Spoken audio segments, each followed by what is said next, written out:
welcome to another edition of the Josh Ho Show. I'm your host, Gavin Griffiths. With me is the head coach of the Massillon Tigers, Josh Hose. I want to thank, again, our season-long sponsor, Reliable Heating and Cooling. Welcome to the show. Gavin, I'm glad to be here, man. Thank you for having me. Yes, sir. Coach, your Tigers finished the regular season with a 14-8 record. Your last regular season game this past Friday night against Cleveland John Adams, your Tigers knocked off the Rebels 73-31. Tell us more about that win.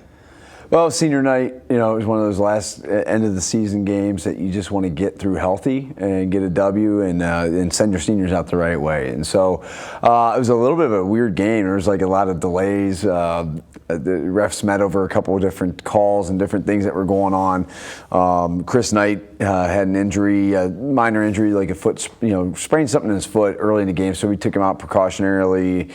And it just had one of those weird feelings to the game where it's just at some point here, as coaches were sitting there saying, man, let's just get out of this thing healthy and without anything going on. Their team was a little chippy at times, and we were just worried about some of our guys getting caught up in some of the extracurricular stuff that was going on between the plays or between the whistles. So it was a good win to get out of there and like I said, get out and get a W going in the tournament. And it broke up that long break because some teams didn't have a game after Tuesday, and they wouldn't play till tonight or next Saturday. So we didn't want that long break, so we usually schedule one late. And then we also get a late start because of football. So usually we have a couple games late in the year that most teams don't have. But it was a good win for us and a great senior night for our seniors. Yes, sir. What is Chris's status for this week? Chris is going to be fine. We just were cautious. He practiced. We had 2 days rest, Saturday, Sunday off. He's practiced Monday and Tuesday, and he's moving around. We're just kind of taking it easy with him since we have some time here, getting healthy and ready to go. Yes, sir. It was also senior night for your players and cheerleaders. You have 3 senior players on this year's team. What did that moment mean to you as you watched the ceremony before the John Adams game? Those are emotional nights a lot. You're getting ready for a game, but you're also honoring some seniors that put a lot of time in. And our 3 seniors we talked about it in the circle before or after our last practice before that game is each one of these guys has a different story coming into this one. Maverick, who played for us as a freshman, came back as a senior, didn't play the years in between, was focusing on his football career.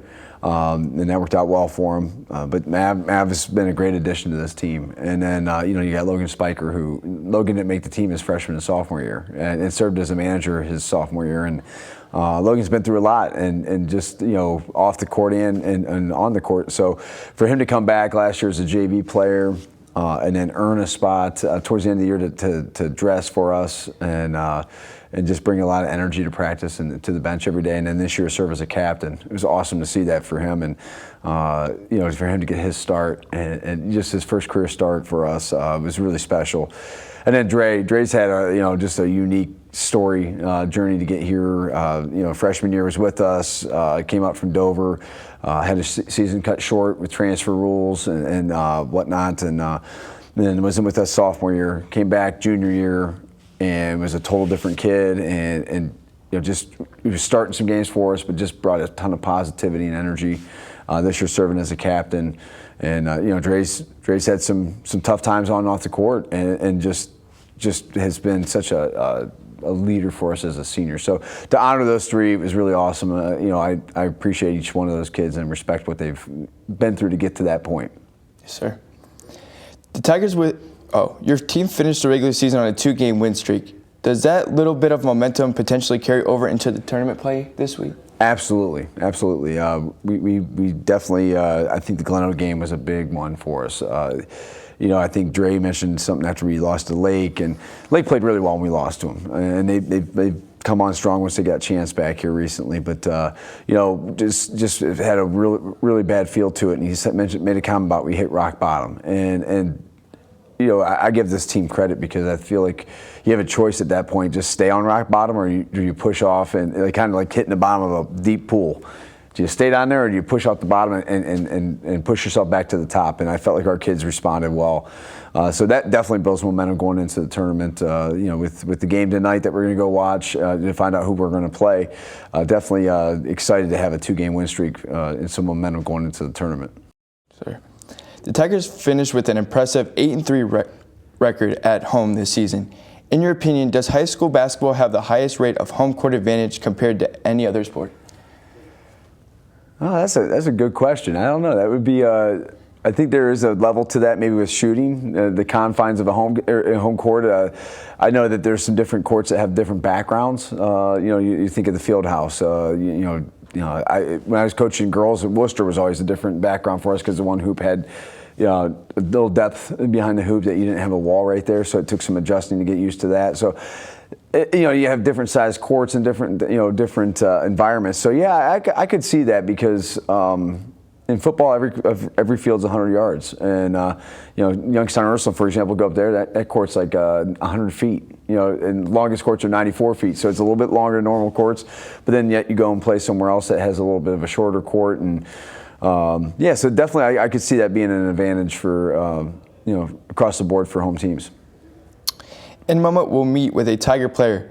But first, this word from Reliable Heating and Cooling. Everything that goes into a Lennox system is engineered for absolute comfort. Like the parts that create your perfect temperature and humidity, or the parts that purify the air. Together, all these parts save you up to half off your heating and cooling bills. And there are few things more comforting than that. The future of home comfort is here now at Reliable Heating and Cooling. Get the latest innovation and technology at Reliable. Lennox. Innovation never felt so good. Thanks to Reliable Heating and Cooling, and welcome back to the Josh Ho Show. Our Tiger player joining us this week is sophomore guard Jadis Dinkpen. Welcome to the show. Thank you for having me. Jadis, how old were you when you first learned the game, and do you remember who taught it to you? I was about kindergarten. My mom taught it to me, and ever since then, I just fell in love with it. And what area of your game did you work on the most since the end of last season? Shooting and probably just moving at my own pace. As a freshman last year, you saw a lot of time on varsity. This year, you're seen as one of the leaders on this team. Did the coaches tell you at the start of this season about your role? Yeah, Coach Holmes always tells me, before a season, because I'm coming from football, just drive us and be a leader by example, because I'm not the best vocal leader, but he tells me I'm good at it. What are some of the things you like most about being on this Tigers team? Probably just competing at practice and the activities we do outside of practice with golfing, which I'm not the best at, but Coach Holmes teaches me a lot. Do you have a nickname? If you do, who gave it to you? Reggie, who is Reggie Jackson, who plays in the NBA, but Coach Dez gave it to me. And finally, what has been a personal or team highlight this season that stands out for you? Probably just Central Catholic game. Had 3 dunks that game. It was very explosive. The energy was high, small gym, loud crowd, so it felt good. Thanks for joining us, Jadis. Thanks for having me. Coach Rose will rejoin the show when we return.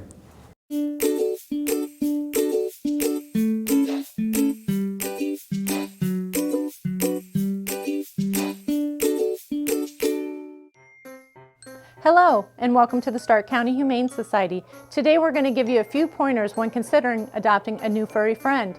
All animals here at the Stark County Humane Society are spayed, neutered, microchipped, vaccinated, dewormed, and if old enough, heartworm tested for our canine friends. Adopters will receive a free exam within 2 weeks of adoption at local veterinarian hospitals. We encourage all adopters to take full advantage of this. A one-time adoption fee is required for your new furry friend.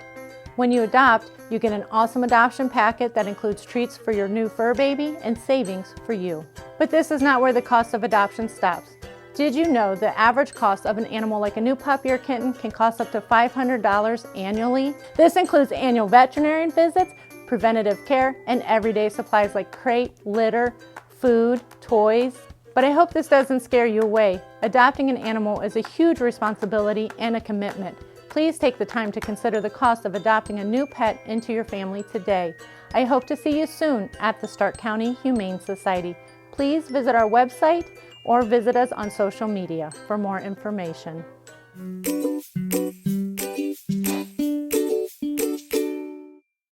Welcome back to the Josh Ho Show. Coach, we just spoke with sophomore guard Jadis Dinkpen in our last segment. In what way have you seen the growth in Jadis both on and off the court?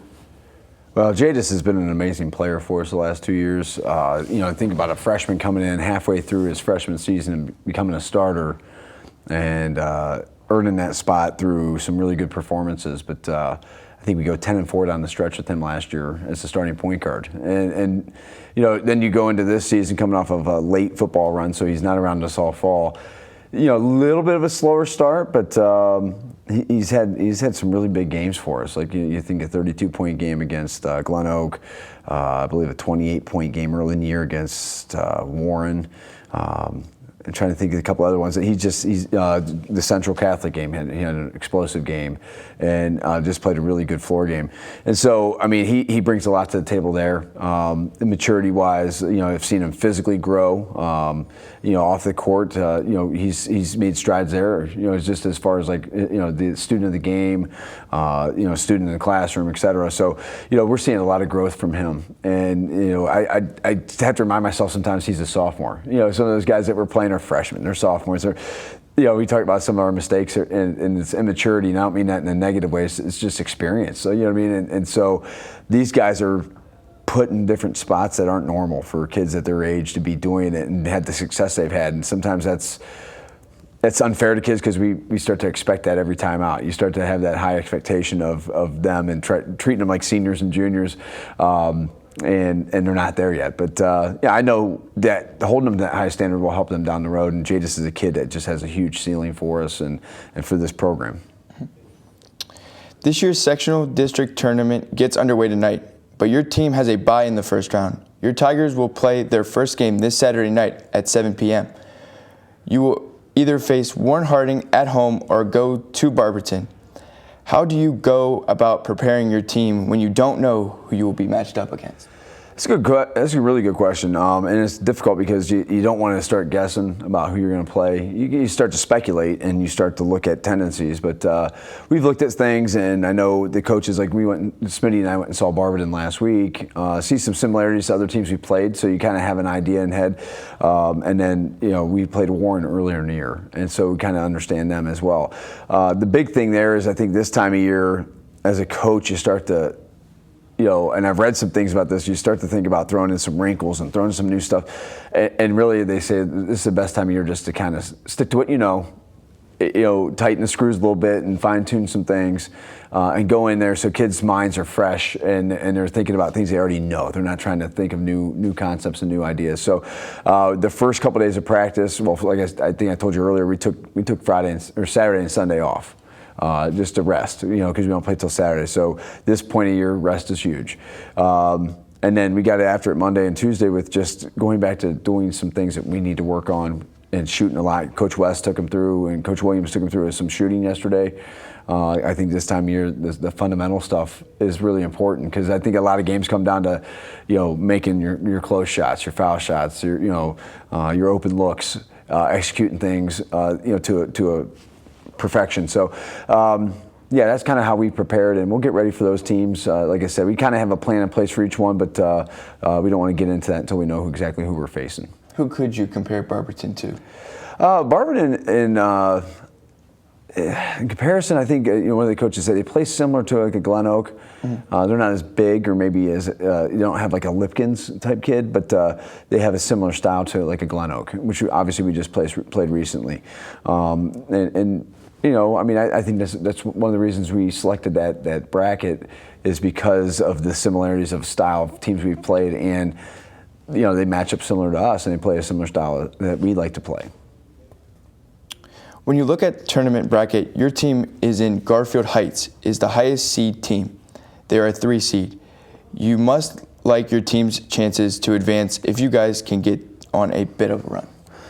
Well, our bracket, I like, I think every coach probably says that they like their draw because you try to pick your best spot.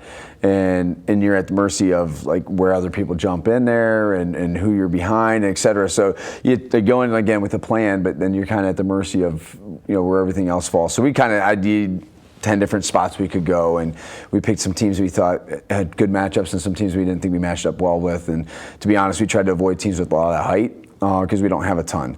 And so, we started looking around, and like I said, getting our bracket there, and then you look in the top part, and you got St. V, which their record's misleading. They play a really good schedule. They're 10-12.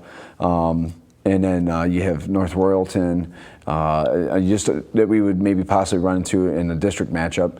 And then on that top side, it looks like Garfield Heights are one of the best teams in the state. And, I said, heck, if we're playing them, that's a district final. You're excited to be playing in a district final, and at that point, anything can happen. So, we're just excited to get the first one. We got to focus on Saturday the 2nd, and kind of like you said, if you get that first one, you get momentum going, and you watch teams do it at tournament time. Momentum can be huge if you hit your stride at the right time. Thanks, Coach, and good luck at the tournament this weekend. Appreciate it. Thanks. That will do it for this edition of the Josh Ho Show. We want to thank our season-long sponsor, Reliable Heating and Cooling. Thanks again, Coach Hose and sophomore guard Jadis Thinkpen, for joining us on the show. I'm your host, Gavin Griffiths. Thanks for watching, and as always, go Tigers.